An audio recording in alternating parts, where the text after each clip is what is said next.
Freeze watch remains in effect from Sunday evening through Monday morning for the following counties in Indiana: Dearborn, Ohio, Ripley, and Switzerland, and the following counties in Kentucky: Boone, Bracken, Campbell, Carroll, Gallatin, Grant, Kenton, Mason, Owen, Pendleton, and Robertson, and Hamilton, Ohio.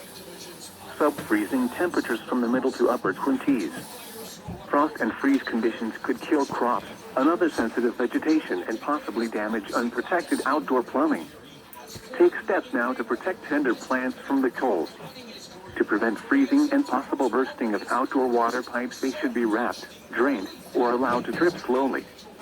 Those that have in-ground sprinkler systems should drain them and cover above-ground pipes to protect them from freezing.